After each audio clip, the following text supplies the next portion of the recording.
Hello, my name is Si4732. In this video we will have a look at an exciting new radio that currently is in hype. No brand, it's an unbranded one. Actually, let's turn it off. And not much information out there. So I got that item directly from China. I did take the risk and try it out. It was a test. Price for this item was less than $24 shipped. You by now get it on Amazon for around $30–35 here in USA as well. So anyway, the item did arrive in a typical box. We have here some more information. Inside is relative little padding, and the radio was in it with the antenna, and that's it. So not much there to say. Shipping time was 3 weeks. So as I ordered the item, the email came that they're gonna ship it in 8 days. Why the heck they had 8 days waiting, I don't know. Did they have to 3D print the housing, or I don't know. Anyway, on the 9th day it got shipped, and then all in all it was 3 weeks to the day that the item arrived. They had some more delays here and there and everywhere, but it came in, it arrived, it works. I did already take it apart and all that. So yeah, now it's time to make a video. Now this is a multi-band radio, a tiny one, really tiny, and it has pretty much all bands except no airband. The airband is not in it, but you can get an amplifier to reach that as well. On top we have the SMA connector there, a typical affair with the corresponding part on the whip antenna. We see the whip antenna is relatively big for what it is, and long too, so that is not bad.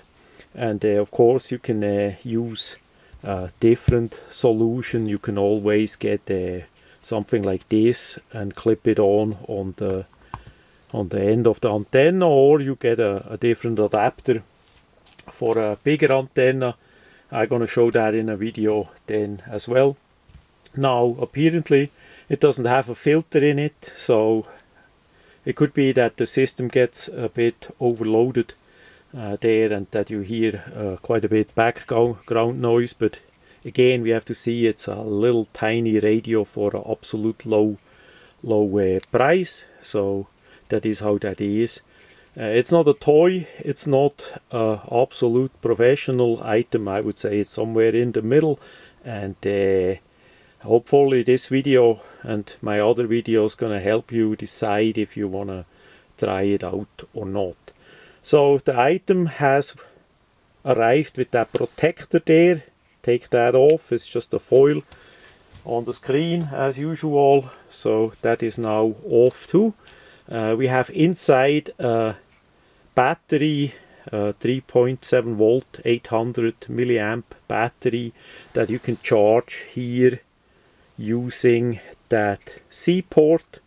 There is no cable that came with it, but pretty much everybody nowadays has a USB-C port cable, so you can charge it there. There is no cover or anything, so of course it's not watertight or anything like that. Then on this side we have the plug-in for the headset, so you can do that as well. On the other side we have a 3D printed blue color on and off switch. Now it's in the off position. The bottom part is smooth, and then of course in the front we have the screen, and we have that big knob, and that is a negative in my books. The knob, the turning knob, is completely smooth, so you have a bit of hard time turning the thing because it's simply smooth. Pressing it in works relatively good, but turning it around is not good. So what I'm gonna do with this one, I'm gonna mount some skateboard tape on it to give it a bit more traction. On the back side we have 4 screws, and here a speaker, a tiny speaker in it with some holes there that the speaker sound can come out.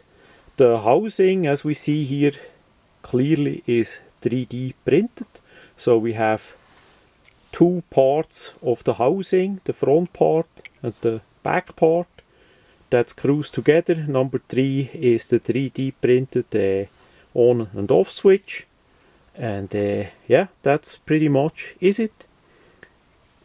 Inside, apparently, we have a Si4732 chip. For those people that know what that is and all that. This kind of radios nowadays are possible because we have a chip.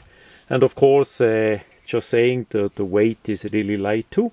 Now we're gonna quick have a look with the size options of other radios.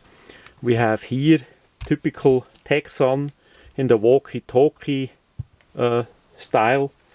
You see, it's way smaller than that. Then we have another hype that was currently around is the D220. Had to look what it is on XH data. I still need to make a video on that one, but you see this is a rather small one, and this is still smaller. Next one up, the Texan PL330. If you look at the size there, that is quite smaller. Next size up, the 880 from Texan. At the 880 and the 330, those are really good radios. I never had a bad radio in that regards from Texan. If you spend like $30–40, that should be all really well. But you see the size. And then the last one that we compare it to, we have here the ATS-25 series. This is more boxy, of course, but yeah, you see, tiny, really tiny. So that about the size. To turn it on, we have here the switch. Then it turns on. I did turn the volume a bit down, and then we have quite a display there. You see on the left side we have a band and the menu. On the bottom we have the moving number of the frequency. On top in the middle we have VHF now. Below is the number what we see on the display below.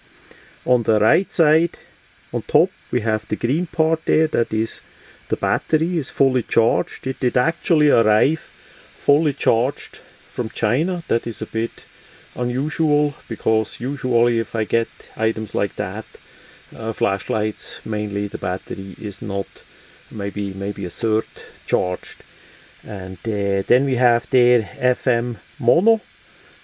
It goes to a stereo too if we have a station with a stereo. And below, I need to look, signal. Below is a signal, and then we have the green bars, and if we have a stronger signal, they're gonna be red bars as well. So you go through like that. There it did start again. And it's a bit, of course, a bit fiddly. So it's a little bit like a smartphone, as you have to press buttons and switch around and here and there. So if you just grab that one, if you look, let's turn it off. If you look at the size is one thing, but easier to use. Of course, the Texan is way easier to use. You have the different buttons. You have the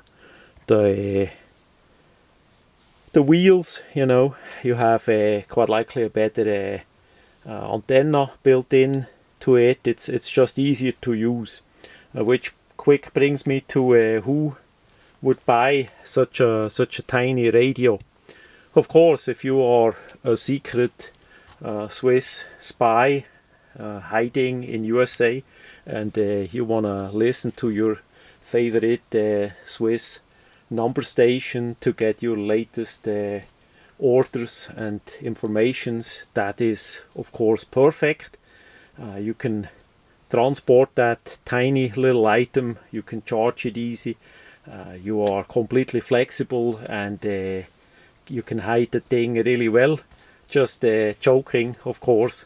So if you are backpacker, especially the ultralight kind, and you still would like to listen to a true radio, not internet, but a radio that goes through the air with the waves and all that, and you may go somewhere in the mountains and you want to have a light as possible luggage and package with you, perfect, you know.